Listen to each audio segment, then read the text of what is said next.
Buongiorno a tutti. Eccomi per il, diciamo, bisettimanale, perché ho deciso che sarà bisettimanale, per questo aggiornamento bisettimanale che vi darò, quindi ogni 15 giorni, delle ultime 2 settimane, cosa è stato fatto, cosa non è stato fatto e cosa si farà. Bene, allora, la scorsa settimana ho fatto 2 forti della prima guerra mondiale, praticamente a Chiusaforte e Forte del Monte Ercole.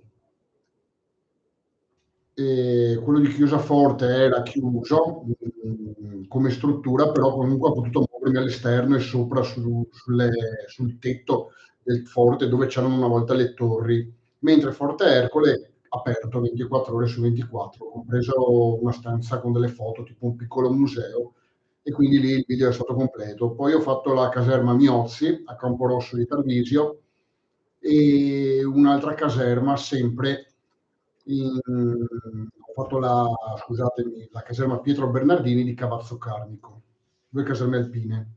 Benissimo, intanto devo chiedervi scusa per un piccolo errore che ho fatto, perché non ho riconosciuto le salmerie alla Miozzi, però io non sono abituato, non sono un ex alpino, non sono mai stato, sono un ex carabiniere e di tutte le caserme alpine che ho fatto era la prima volta che entravo nelle salmerie dove veniva dato da mangiare ai muli e io non lo sapevo, quindi vi chiedo scusa per essermi confuso. Poi, come ho già detto, le vette di capra, le cacchette di capra che c'erano per terra erano tonnellate, mi hanno un po' ingannato e pensavo che quell'edificio fosse di qualche contadino, invece è stato probabilmente dato in gestione a qualche contadino che ha le capre e ce le tiene lì dentro. Ecco. Questa settimana invece la cosa è andata molto male nel senso che ieri ho fatto un'uscita in provincia di Verona, 2 polveriere, 2 caserme in centro a Verona ed erano tutte assolutamente chiuse, quindi non ho potuto fare niente, neanche nel forte della prima guerra mondiale di Azzano. Niente, tutto chiuso, anche il forte della prima guerra circondato come se fosse un tesoro, non lo so. In realtà all'interno, attraverso la rete, vedevo che non era proprio ben messo. Non so cosa dirvi. 5 uscite ieri, 5 fallimenti, mi è già capitato in passato, purtroppo è così. Mentre oggi ho detto, visto che sono a casa, proviamo a fare qualcosa di vicino, perché non è che posso fare 1000 chilometri a settimana, perché ragazzi, ha un costo questo hobby. Quindi sono andato a Padova, ho fatto 80 chilometri, andata e ritorno, e girato a Padova. 2 caserme gigantesche, una ci ho messo mezz'ora solo per girarci intorno, per cercare un pertugio per entrare. Purtroppo non c'era, e purtroppo perché se fossi entrato avrei fatto un video di almeno 2 ore. Era gigantesca, gigantesca. Vi ripeto, mezz'ora intorno alla caserma a camminare. Pazzesco. Comunque è andata male anche queste 2. Cosa vi devo dire? Sabato ho intenzione di fare qualcosa con la calamita, non so se farò il video, però comunque vi aggiornerò per farvi sapere com'è andata, magari con delle foto, qualcosa. Se sarò riuscito a pescare qualcosa, andrò in un paio di forti della prima guerra mondiale qui nel veneziano, proprio per non fare troppi chilometri. E la prossima settimana invece devo ancora decidere dove andare. Probabilmente andrò nel Mantovano questa volta, cambierò perché nel Mantovano ho almeno 3 strutture che mi aspettano, 2 polveriere e un ripetitore radio nato.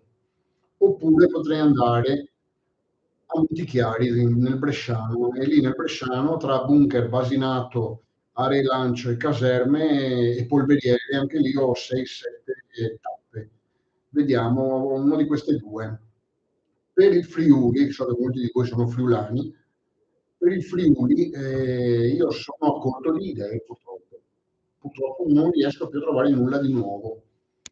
Ho ancora una decina di caserme da vedere nel friulano, 10 circa, però devo cercare di visitarle quando ne ho alcune vicine, perché non posso farne una a Trieste, una a Udine, una a Tarvisio, una a Pordenone, perché sennò per far 4 caserme faccio 1000 chilometri. Devo cercare di andare come l'altra volta a Udine Nord, e allora Udine Nord tra Cavazzo Carnico e Chiusaforte, Pontebba, Tarvisio, ne faccio 6-7. Ripeto, le idee sono ben accette, contattatemi su Facebook, contattatemi sotto questo video, così vi rispondo subito. Chi ha la mia mail mi contatti via mail, come volete, datemi qualche idea, perché purtroppo sono a corto di idee, anche piccole caserme, tipo quelle di confine.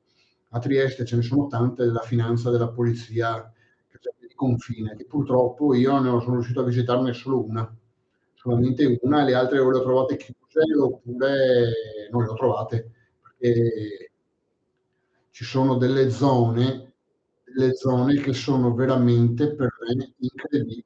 Adesso vediamo se mi viene in mente il paese dove ho delle caserme che non trovo. C'è un paese vicino Trieste dove io non trovo,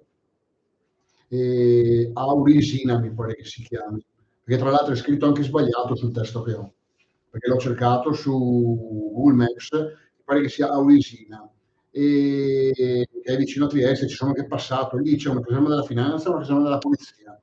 Riuscissi a trovarle, io non riesco a trovarle. Quindi io chiedo il vostro aiuto e con questa richiesta termino. Comunque sappiate che io idee le troverò sempre. È che ovviamente per chi è friulano, se preferisce che vada in giro per il Friuli, non posso girare il Friuli tutta la vita, è ovvio che sta per finire il numero delle caserme, però datemi un'idea, datemi qualcosa. Ecco.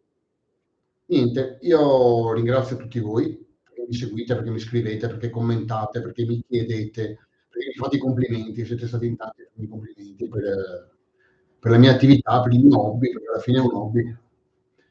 Vi ringrazio ancora, attendo i vostri commenti e i vostri consigli. Grazie a tutti e buona giornata.